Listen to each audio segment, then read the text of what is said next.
পিলখানা হত্যাকাণ্ডের মূল পরিকল্পনাকারী ছিলেন ক্ষমতাচ্যুত প্রধানমন্ত্রী শেখ হাসিনা। এ ঘটনায় সহযোগিতা করেছেন আওয়ামী লীগের বেশ কিছু নেতা। বৃহস্পতিবার ৫ সেপ্টেম্বর জাতীয় প্রেসক্লাবে পিলখানা হত্যাকাণ্ড নিয়ে সেনাবাহিনীর তদন্ত কমিটির প্রতিবেদনের বিষয়ে আয়োজিত এক সংবাদ সম্মেলনে কয়েকজন সাবেক সেনা কর্মকর্তা এ কথা বলে। সংবাদ সম্মেলনে সাবেক প্রধানমন্ত্রীর নিরাপত্তা বিষয়ক উপদেষ্টা major general of. Tariq Ahmed সিদ্দিককেও Pilkhana হত্যাকাণ্ডের অন্যতম অভিযুক্ত হিসেবে উপস্থাপন করা হয়।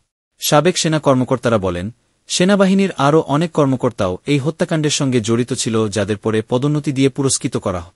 সংবাদ সম্মেলনে সেনা তদন্ত কমিটির অন্যতম সদস্য মেজর জেনারেল অব. আব্দুল মতিন মূল প্রবন্ধ উপস্থাপন করে। উপস্থিত ছিলেন ব্রিগেডিয়ার জেনারেল অব. মোরশেদুল হক, কর্নেল অব. আব্দুল হক, লেফটেন্যান্ট কর্নেল অব. আমিনুল ইসলাম, লেফটেন্যান্ট কর্নেল অব. সৈয়দ কামরুজ্জামান প্রমুখ।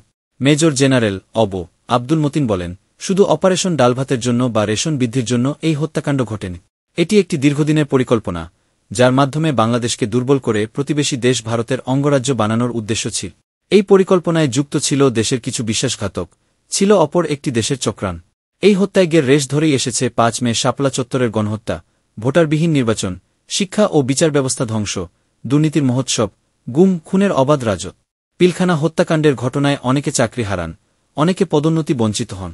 সঠিক তদন্তের মাধ্যমে এই হত্যাযজ্ঞের বিচার না করা হলে এবং দোষীদের দৃষ্টান্তমূলক শাস্তির আওতায় না আনা হলে ছাত্র আন্দোলনের মাধ্যমে পাওয়া নতুন স্বাধীনতা সার্থক হবে না।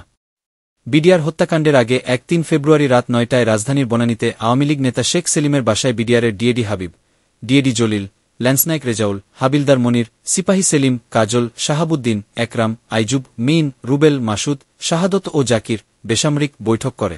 এর আগে পরেও বিডিআর সদস্যরা বেশ কয়েকটি বৈঠক করে।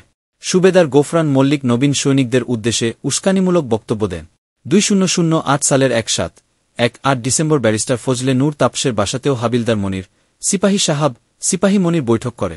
নির্বাচনের আগের দিন সন্ধ্যায় বিডিআর দরবার সংলগ্ন মাঠে সিপাহী কাজল, সেলিম, মিন, রেজা এবং বেসামরিক ব্যক্তি জাকির সহ কয়েকজন বৈঠক করে। মেজর জেনারেল অব. আব্দুল মতিন আরও জানান, সে সময় সেনা তদন্ত কমিটি নানারকম বাধার মুখে পড়ে এবং সংশ্লিষ্ট অনেক সংস্থা ঊর্ধ্বতন কর্তৃপক্ষের নির্দেশনার কথা বলে সহযোগিতা করা থেকে বিরত থাক। সংবাদ সম্মেলনে জানানো হয়, সে সময় ৮০০ এর অধিক সেনা কর্মকর্তাকে তাদের প্রাপ্য না দিয়ে চাকরি থেকে বরখাস্ত করা হয়। এখনও চাকরির বয়স থাকলে চাকরিতে তাদের পুনর্বহালের দাবি করেন তারা।